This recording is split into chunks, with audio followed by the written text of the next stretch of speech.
And this would be extremely fascinating for several reasons. First of all, the idea that you can have a single-celled organism as a visual-guided predator is quite amazing. But what it, of course, also infers at first is that this single cell understands images. So how can you understand the image information if you only one cell? If you don't have neurons to process information, how is it done then? So this is quite, if we are right that they do see images, it's quite an intriguing question to try and answer, how they turn this visual information into behavior when they have no neurons.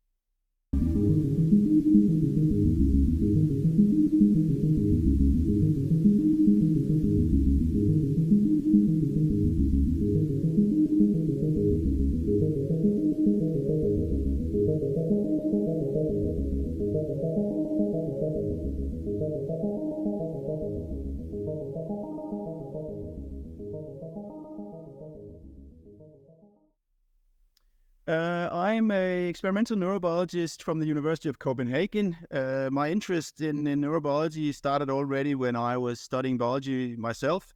I really am fascinated by the diversity of animal behavior and the neural control behind this, the neuroethology part of it.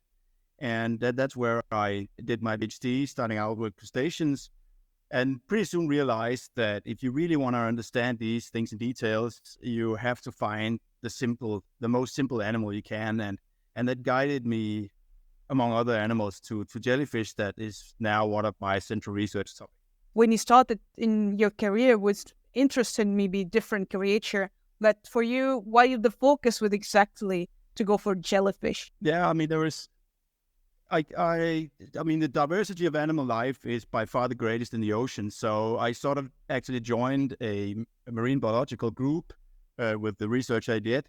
And jellyfish just seemed obvious because there are some advantages experimentally and definitely neurobiology-wise due to their very simple nervous system, which we hope to be able to sort of understand in all great details. Mm-hmm. Just before going to jellyfish, you just returned from a field trip in Italy. Can you tell us about that? So, like, this field trip? Yes, that was actually something completely different. So what we do in Italy is work on bioluminescence, and we have found some pretty interesting worms there. What is called alcyopid worms, a kind of marine annelid, and polychaete. And we have looked at their eyes, and that's typically you can say, entrance to the nervous system is the visual system, because it's pretty easy to understand visual information. So that's what I like, to feed to the animals visual information and then see how that is changing behavior, how it's being processed in the nervous system. And these worms, the alcyopids, have pretty spectacular eyes. They are so huge that they cannot be internalized in the head as normal eyes, so they're externalized. So they sit on top of the head like two giant red balloons. And we have characterized some of the visual properties of these eyes and found out that they are only UV sensitive. And our hypothesis was that was because they were looking for UV bioluminescence. And that has never been found. So it would be quite spectacular if we could find this. And the hypothesis was that the worms themselves would produce this UV light and use it for communication. But unfortunately, right now, there was a lot of data going against our hypothesis, basically that we couldn't make them glow. No light was recorded. So we are sort of back to square one, not really understanding why these worms are seeing UV light. Fascinating. So I want to go back for the jellyfish. That's when you say that it was obvious for you. And one of the things is fascinating where I came about the jellyfish, especially from the angle of morphological intelligent computation and how they... Can you tell me about the brain and the morphology of the jellyfish? Because it seems very intriguing. But again, what's interesting about the structure they have and the symmetry in their body to help them to hunt or maybe... Yes, so it's first of all important to realize that there are different kinds of jellyfish. So we normally talk about those we call the true jellyfish, and these are the ones you would see along the beaches, like the moon jelly and the lion's mane. And these animals are potentially the simplest of all the jellyfish. They're radially symmetric, and their nervous system is mostly concentrated in what we call ropalia, which are sort of small club-like structures that sit along the rim of the bell. And in these animals, these true jellyfish or scyphozoan jellyfish, there is very limited neurocomputational power. They have very few neurons and very little condensation. But the ones we work on are those you probably have heard of as box jellyfish. So this is a pretty small group. They're actually a sister group evolutionary to the scyphozoan jellyfish. And right now there's only about 60 species described. So a little exotic group, and most of them are found in the tropics, some in the subtropics. And they also have, you can say, the normal jellyfish shape. They're radial symmetric. They have this bell-like structure that they use to propel themselves through the water, and they have tentacles for prey capture. And this is what actually makes them famous, is these tentacles, because some of them have pretty strong nerve toxins. Actually, one of them, the one that's called Carinix fleckeri in Australia, has been called the most toxic or most venomous animal in the world, and it has killed humans. But what we really like about them is that they seem to have a little more advanced behavior and a little more advanced sensory biology than other jellyfish, because it can become so simple that there's too little to work with, you can say. But these actually have eyes. So they have 4 of these ropalia along the rim of the bell, and each of these 4 ropalia have 6 eyes. So there's a total of 24 eyes in a classic box jellyfish, and 8 of those, 2 on each ropalium, are image forming. So they're actually seeing images with an eye that structurally are pretty similar to ours. And what we're now looking at is what they use this visual information for. What kind of information do they pick up, and how is it processed? So the nervous system is a little strange in these. So each of these ropalia has its own ganglion, and depending on how you want to define it, you can sort of consider each of these ganglia as a small brain. So they have, in a sense, 4 parallel brains, and these are then interconnected by what we call the ring nerve. It's sort of a nerve that encircles the bell, and in the beginning, this was believed to be sort of the center of processing. But what our data is now showing is that this ring nerve is more a relay system that just enables the 4 ropalia to communicate with each other. So basically allowing them to adjust their sort of activity depending on the others. So they have 4 parallel brains controlling their behavior, which is, of course, in itself a pretty unique system. And we're still a little bit left in the dark about exactly how this works. You can imagine sort of 2 different systems. You could imagine that it works like you do in a lot of computer work, where you have a computer with parallel processors, like parallel brains again, and then you have different processors for different types of information processing. That some are good at doing one thing, another is in another kind of processing, and then the total of 4 will provide a more efficient system for the jellyfish. But this is not what it looks like in these animals. It looks like the 4 brains or ganglia are exactly the same. So they're really parallel. And this is sort of a typical thing for radial symmetric animals, that all structures are duplicated a number of times around the central axis. And in box jellyfish, everything appears in multiple of 4. So what it looks like is that they use this ring nerve to communicate. And you can say in a popular way that our data right now indicates that the brain that at any given moment experience the most interesting, the most important for the animal, overrides the 3 others. It basically silences the 3 other brains. So at any given time, if you sort of went in and measured the control output, there would only be one from one of the brains. The 3 others would be silenced until they then experience, either from maybe olfaction or from a visual input. Then when they then experience something that is more important, then they would override the 3 others. So they sort of take turns in controlling Very the interesting. animal. Maybe the first question, because it was a misconception that there's no brain in jellyfish in general. That was a misconception, right? I mean, It is a misconception. Of course, it all depends on how you define a brain. There is actually a very long and thorough German paper that consider how we should use terminology in neurobiology. And of course, one of the most important terms to define is a brain. And they ended up concluding that the term brain was to be used for a single anterior bilateral symmetric ganglion. And if that's the definition, then true, jellyfish have no brain. But if you consider the brain sort of the major part of the central nervous system, where a major part of input comes from the external and is treated and then turned into either change in internal physiological state or into a change in behavior, then there are brains in jellyfish. And you can also sort of reason from another angle, saying that if you have an animal that need to be able to respond in a sensible way to external stimuli, they need a central nervous system that can do this. They need a central nervous system that will pick up the information from different senses, pick up the information from different regions of the body, and computate the sort of entity of this and turn it into behavior. So without this, you could not have a behaving animal, basically.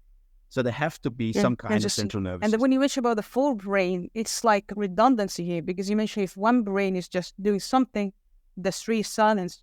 Does that mean, let's say that, is it possible two brains receive stimulation at the same time? I'm not sure how it works. Is it redundancy purpose, like redundant system? There's definitely a lot of redundancy, and that's again probably a very central concept in radial symmetric animals, that the different parts are really duplicates of each other, so they have the same purposes and giving quite a bit of redundancy. But what they do add is, if you take again the eyes as an example, then the different brains, the eyes are embedded in the brain like they are in our case also in humans. So it will expand the visual field. So each brain will have, you can say, its separate part of the world it's observing, at least with some of the eyes. So in that sense, it's not a complete redundancy because they pick up information from different parts of the world, but to a large degree it is. And this we have also tested in some of our experiments, where we have seen or tested how behavioral control changes if we reduce the number of brains. So in these animals, which might seem strange compared to other animals, you can, because these ropalia, where these ganglia are situated, hang by a stalk. So they're sort of hanging a little bit loose, you can say, on the animals. So they're easily removed by a pair of fine scissors. So we have removed one or two of these brains and then tested their behavior. And we can see no behavioral change if you halven their, you can say, brain power. So that, at least from what we have done, indicates that there's lots of redundancy. We have also tried to remove 3, so there's only 1 left. And this does change behavior, but our interpretation of this is that this behavioral change is mostly because the visual field of the animal then becomes so limited that there is a lot they don't see. I'm just curious about the experiment when you mentioned to see the effect of removal 1 brain or 2, 3. How this experiment are done? Can you tell us, like, to see the behavior, a specific behavior you look at for the jellyfish? Yeah. So in this case, we have been testing one of the behaviors we know that is 100% visually guided. So we know it's controlled by the visual input, and this is what we call obstacle avoidance. So these jellyfish we work on live in mangrove forests or mangrove swamps. And for a normal jellyfish, that's an extremely dangerous environment because the prop roots from the mangrove trees come down into their habitat. And these are just as soft as a normal jellyfish you'll find on the beach, like a moonjet. So if they bump into these roots, they will suffocate, basically. They will destroy their own body. So one of the major functions of their eyes is to control visually guided obstacle avoidance. They basically see the roots, and then they use this to turn away and swim in an opposite direction when the roots come nearby. So this is the behavior we have tested.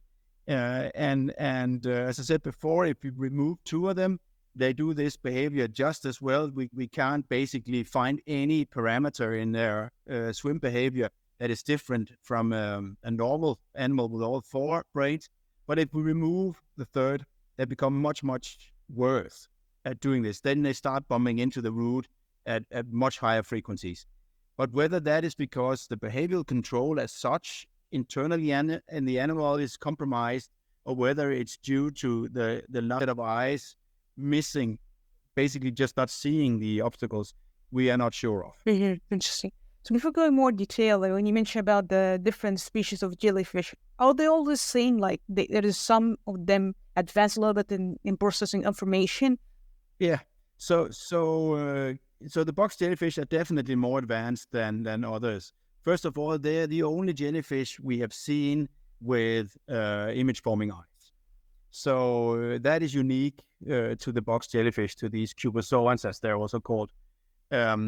So that is one major difference. If you look at the behavior, box jellyfish are also much more active in their behavior. They swim faster and are not plankton. If you look at a typical skyphozoan jellyfish like the moon jellyfish, it's plankton, which means that it's basically not able to determine where it go on its own. It's basically following the ocean currents and by accident end up somewhere in the ocean. So it's a much more simple behavior. And if you look at the neurobiology, it's also much more simple in these skyphozoans. They don't have the nerve ring. So that one they're missing.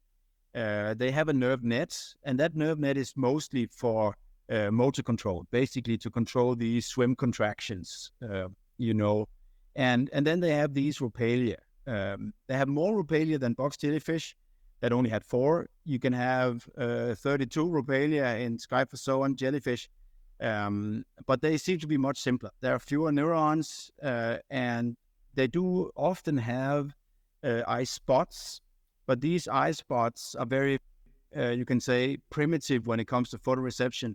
They do not form images. They're basically light meters that either control diurnal rhythms, telling the animal whether it's day or night, or they use it as a staticist, and what we call an optical staticist, telling them what is up and down by measuring where light intensity is the highest, and that will almost always be from upwards in the sea. And then there is a third group, which are those we call hydromedusa. And this is by far the most diverse group of jellyfish. There are several thousand species of hydromedusa. These are the small ones, those that are typically only a few millimeters large. They also have a nerve ring. But in these medusa, the nerve ring is the entire central nervous system. They don't have ropalia. It's actually one of the things that sort of shows that box jellyfish and skyphozoans are each other's sister group in evolution, that they share this ropalia structure. But these smaller medusa, the hydromedusa, don't have this. They also have pretty active behavior like the cubozoans, but they're so small that they still cannot fight the ocean currents. So they will still be plankton and be transported around in the oceans.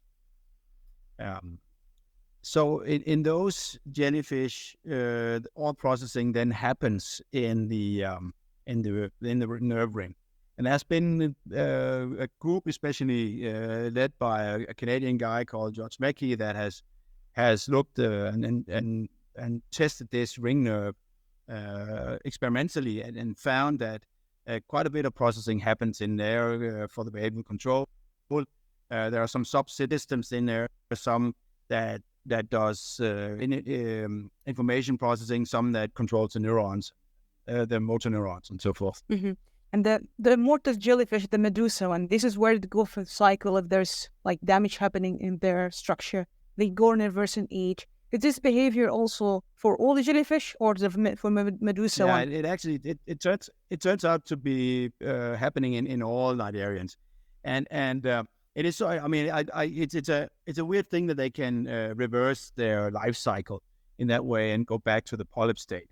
And as you say, this has been used to sort of argue that these are immortal, which is sort of a little bit and quite I would say quite an overstatement actually, but because it's not.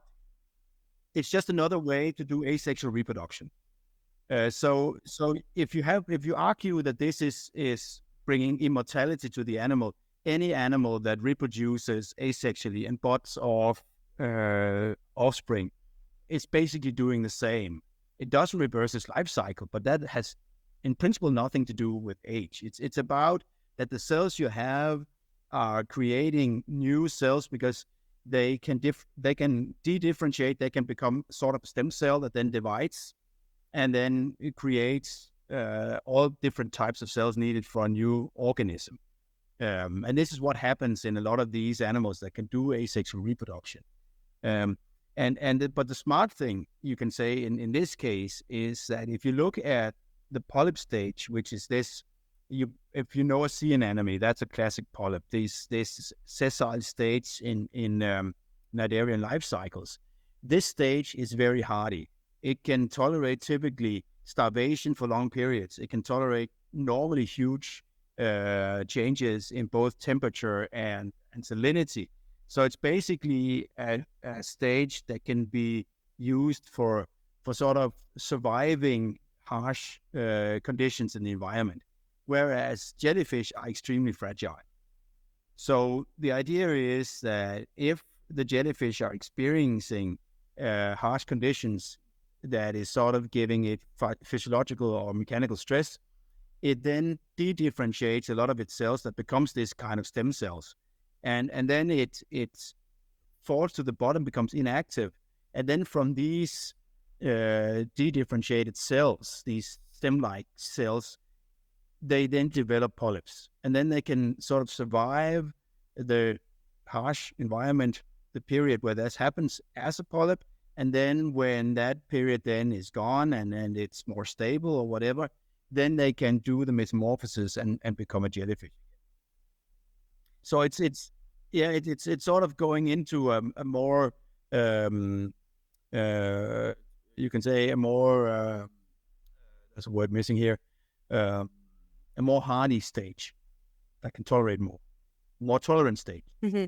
So what you said at the beginning, the behavior when we said at the beginning, if this jellyfish stuck with the roots and then suffocate, so it's been dying. If that's what I understood from you. Yeah, but that's where it's sort of wrong. It doesn't really die.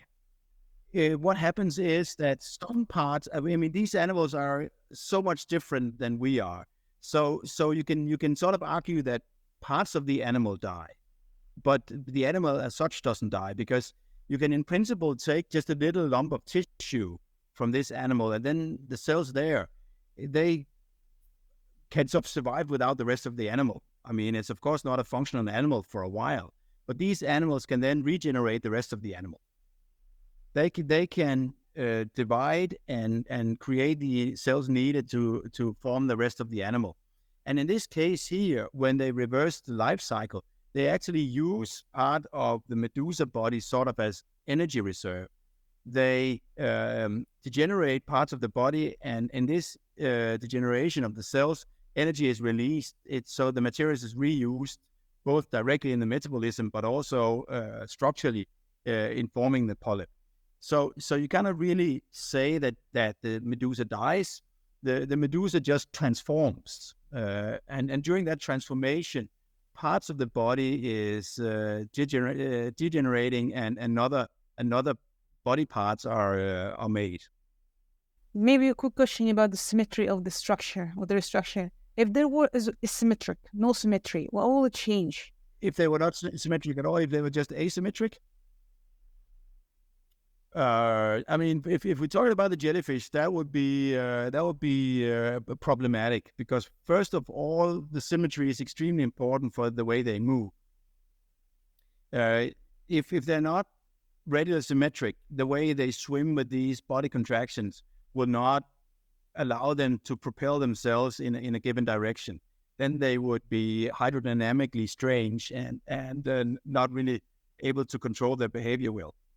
So at least for the jellyfish, this symmetry is extremely important for movement. Another thing, the way they build their body, which is also sort of going back to the redundancy, is that when you're a bilateral symmetric animal, like humans or a cat or a snail, then you have a preferred moving direction. That's a part of your body that always meets the surroundings first, and you get this head formation, you get all the senses there. But if you're a radial symmetric animal, then you would you can encounter new things from all directions. And therefore, it's also important that you sort of have an even distribution of both your senses and your defense system, which in this case here are also the tentacles with these amazing stinging cells. So in that sense, the radial symmetry also has other important functions for the way the animal sort of encounters the world around it. Interesting. If there are secrets about the jellyfish not really understood so far, like what are things that still unveiled? Oh, there are many there are many things. I mean this reverse life cycle thing is not completely understood, of course, in details. One thing that is I mean I find very interesting is also their digestive system, which is completely another, but that's just something that has been puzzling us also. They have an extremely efficient digestive system that we don't understand. They feed a lot on crustaceans, and crustaceans are having this external skeleton made of chitin. And chitin is a molecule, a structural molecule that is extremely hard to break down, to digest. And most animals, it just passes straight through, but in the jellyfish, it's completely digested. So they also have some pretty interesting enzymes that we really want to understand how it works. There might be some interesting biochemical applications on that side. But of course, if you ask me what the most interesting is that we still don't understand is how the detailed control of these several brains and how the actual information processing happen. And including in this is, of course, the new discovery we did that they are able to do associative learning. So this is not just for jellyfish, of course, but also for animals like us and the other more, you can say, advanced animals with more advanced nervous systems, at least. We still don't understand associative learning or advanced learning in great details. We have some ideas about the overall things that happens, but what actually happens on the cellular level, on the molecular level, in the neurons involved in the learning is still to a large degree unknown. And we hope that these box jellyfish may be one of the keys to get behind this question and understand the molecular changes and the physiological changes in a learning circuitry. It's interesting because when you mentioned the molecular level, is it relevant? Like if we speak about this detailed level, what will help to understand, like us human, how we do that?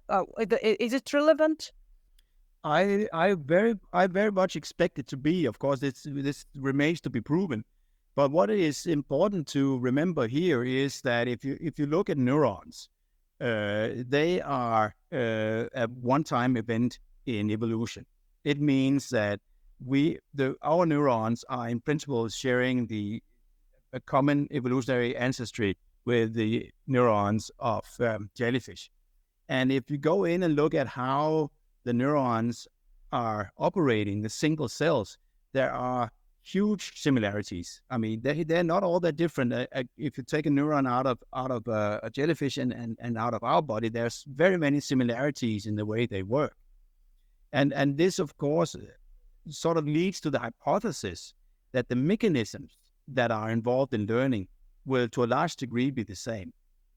So if we, for example, can go in and show that one of the things that happens in associative learning is a special kind of synapse strengthening, that certain structural changes happens in the synapses involved in the circuitry that is doing the learning, then there is, if you ask me at least, pretty high chance that very similar mechanisms will be found in other animals also. That this is basically how it's done. And one of the things that also points in this direction is that simpler learning we have a better understanding of. That's all of the work that Kandel did back in the 70s on aplysia, showing how facilitation and habituation works in sensory cells. And it turns out that mechanisms here are pretty universal. And of course, it's only still a hypothesis that this will also be the case for more advanced learning. But I think at least at the moment, it's the best hypothesis. So therefore, I think it's very relevant not only to understand what goes on in jellyfish. I mean, to me, being a basic researcher looking at basic science, I would be happy just to understand what goes on in the brain of a jellyfish. But I'm pretty certain that whatever we find, we will be able to use for also better understanding other Interesting. animals. And just finally, before moving to starfish, when you do a field trip for jellyfish, like a specific regions you go for? I mean, for the box jellyfish, this happens in the tropics. The species we work on is only found in the tropics, and we collect them in Puerto Rico, in the mangroves in Puerto Rico, and also in the U.S. in the Everglades. So these are the populations we work on. So we go there. One thing that I see as a cornerstone in doing neuroethology work is to take whatever we find in the lab. There are things we find in the lab that we think is what goes on in the jellyfish. We need to take that out into their natural habitat to verify that it actually makes sense in the daily lives, you can say, of the jellyfish. And what we see in the lab that respond to different visual stimuli, how does that relate to their actual habitat? So we do a lot of not just collecting animals, we also do quite a bit of experiments in the natural habitat, sort of to be reassured that what we're working on in details in the lab are not just artifacts of us doing something stupid, irrelevant to the animal. And moving to the starfish, can you tell us about, first of all, the misconception about the arm? That's maybe the starfish. Yeah. So the starfish is I mean, along the same line, very interesting because they're also radial symmetric. So this is very interesting because evolutionary, they come from an ancestor that very likely was bilateral symmetric. And then they became what we call secondary radial symmetric. So if you look down on top of a starfish, of course, you see the radial symmetry in the way the arm disperses around the centralized disc. And here it seems, and what is really interesting here is that it's completely independently evolved from the jellyfish. They seem to have built the nervous system in a very similar way. So what we find now is that each arm is basically having its own brain, what is called the radial nerve. And then there is again a ring nerve encircling the mouth. And again, there's been a lot of considerations about this ring nerve, that this was sort of the center of the nervous system. But again, it turns out it's very likely also just a relay system that allows the arms to communicate with each other. And if you sort of look at how much can then happen in an arm, there is a huge number of neurons in here. Some of the largest starfish we worked on, the crown of thorn starfish, have several million neurons in each arm, in the radial nerve alone. The problem is that this nervous system has turned out to be extremely hard to work with experimentally. Our sort of main method we use when we want to see what goes on in the central nervous systems are electrophysiology. And this is a really nice method where you directly see activity patterns and changes in activity patterns, very easy to interpret in most cases. But we simply cannot make this work in starfish. And we've tried in many, many ways. We can record from their eyes. The photoreceptors are okay. Those we have done a lot of recordings from, so we know again, how these eyes work, what kind of visual information they seem to be interested in. But when it comes to the nervous systems behind the eyes, we get nothing. We simply cannot get any recordings, and it's kind of a mystery what goes on here. So that's a little annoying. Yeah, they also have eyes. So like the 3/4 of all starfish have an eye at the tip of each arm. So just like the jellyfish, everything is sort of copied in this radiosymmetric system. And these eyes, there's also lots of redundancy in this. And they overlap in visual field, but again, the entire animal with all its eyes has the full visual field of the way, basically sees 360 degrees. So it's not completely redundant. And how it navigate over the obstacle of avoidance, how it navigate. So they don't bump into things, you can say, because everything goes so slow for a starfish. So that's not a problem for them. So what we've shown, and this is also another thing that is still a little annoying for us in our experimental work, is that at the moment we only have one really reliable behavior that is visually guided, and that is them finding their habitat. So the starfish we work on here are tropical, living on coral reefs, and we can show that they use vision to locate the coral reefs. And this is basically the only behavior we can show they use the eyes for, and it might also be the only one. That is pretty limited. But what is, of course, interesting here is that it looks like that the way they control these, I mean, there are starfish with 50 arms, so they have 50 parallel brains in principle. So they need to, of course, have pretty good control on how they coordinate things. And here, if you think about how they move, it becomes extremely important, because they walk on these hundreds of tube feet on each arm. And if these tube feet do not agree pretty accurately of the movement direction, then it becomes chaos. Then they can't move. So they basically have to know exactly what direction to move the tube feet in. And this is set by one arm. So just like with the Ropalia in jellyfish, there is at a given time a leading arm. And that arm, we don't know how this works yet, but that arm is in some way giving input out to the other arms and coordinating this directional movement. And we can show that in a little bit of a strange way. Starfish, they can reproduce, some of them, asexually. And the way they do it is they basically tear themselves, they split the body so they become two starfish. Sometimes it's just an arm they throw off, and then the rest of the body is regenerated. And we can trigger this if you take a starfish and then you cut this ring nerve, two places. You have it around connecting all the arms, and then you cut it in two areas. Then the two halves cannot communicate. So here they can't anymore because the ring nerve is broken. So with these experiments, we can both show that it's the ring nerve that does this communication, and we can also show that there's nothing else that can do it and that it's needed. Because what happens is that when this is done, the starfish, and these are the crown of thorn starfish, they, for starters, become immobile. They sort of just lay a little bit for maybe half an hour, 20 minutes, and then they start to move.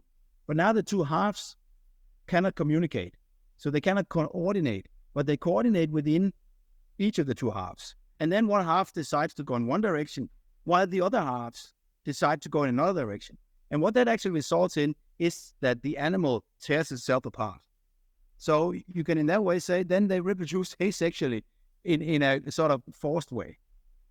It's something they also could have, some of them can do naturally, but by doing this, taking away the coordination, you trigger it. So this shows that it's really important for them that there is this communication between all arms coordinating the direction of movement. Maybe it's a close end few question. Do you think this level of complexity is needed? Like in the jellyfish, we have full brain. Here, it could be out 50, as you say. This level of complexity is needed. It's a hard question to. I mean, what we can say is that it's at least what evolution have come up with as what they have and what seems to work for them. But it's hard to say if they could do with less. So it's always hard to answer these question in a very exact way. Mm-hmm. And what other species that interesting to you, like besides the jellyfish? You already mentioned about the field trip from Italy, but what other creature do you think is still mysterious to you? Yeah, I mean, actually, we have a project that maybe, if you ask me, is where the most interesting is going on, and that's beyond animals. So there is a group of single-celled organisms called dinoflagellates, and dinoflagellates are all over the world. There are a couple of thousand species. Unicellular algae, but algae is sort of implying that they are just photosynthetic, and some of them are, but a lot of them are heterotrophic, feeding on other single-celled organisms. And there's a small group of them called Vanoviaceans, and they have modified a chloroplast, so an organelle that from its evolutionary origin was designed for photosynthesis, which is, of course, light capture, but turning light into energy. They have evolved one of those chloroplasts into what exactly looks like a camera-type eye. So it has a lens-like structure. It has a structure that looks like a retina. And of course, when you're one cell, it's not a retina with nerve cells and photoreceptors, because there is only one cell. So the hypothesis is that this is a subcellular eye, and forming images, and that the single cell can use these images to guide hunting behavior. And this would be extremely fascinating for several reasons. First of all, the idea that you can have a single-celled organism as a visual guided predator is quite amazing. But what it, of course, also infers at first is that this single cell understands images. So how can you understand image information if you only one cell? If you don't have neurons to process information, how is it done then? So this is quite, if we are right that they do see images, it's quite an intriguing question to try and answer, how they turn this visual information into behavior when they have no neurons. This is completely outside animals, so it's also a system that has evolved completely independent of all other eyes out there in nature. Maybe in your career, there's any moments like frustrating in this kind of research? It's like, oh, lots. I mean, it's a very common saying that there's nothing like data to ruin a hypothesis. There's many times where we are so certain that we know how things work. We have this beautiful hypothesis, and the hypothesis sort of puts all the known pieces together in a story that we really believe in, and then we go out and say, with that hypothesis, we can do predictions. Then we can say, if that hypothesis is true, then it should be like this and this and that. And then we go out and measure, and then it turns out it's not like that at all.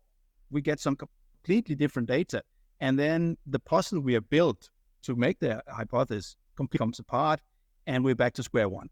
And this is always very disappointing when you have these moments where you really have this, now I know how things work. I have figured this system out, and then you go out and measure it, and it turns out you haven't figured it out at all. That is always very disappointing. Yeah. And those moments are frequent. But that's how experimental neurobiology is. It's complex, and it can be very hard to actually see through all the complexity. and what the things that you want to achieve in your lifetime? It seems that a lot of things we don't know as human. It's quite frustrating that we don't know many things. All things seems mysterious. I don't think there is anything in particular I sort of strive to achieve. I mean, my main main driver is my own curiosity, and the classical is that the more I look into, the more questions pop up, the more curious I get.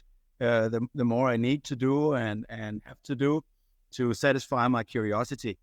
But right now, the two main goals that I really hope to achieve is those two we have debated here a little bit. One of them is to figure out how learning is happening in a jellyfish. If we can go down as those that actually figured out the detailed processes of associative learning through these jellyfish, I would be extremely happy. I think that would be a really satisfying thing. And the other one would be if I can prove a way an organism without neurons can process visual information, that will also make me very happy is if I succeed in doing that. So these two goals are some that I do not sort of expect me to do them, both of them. But if I achieve one or the other, I'll be extremely satisfied.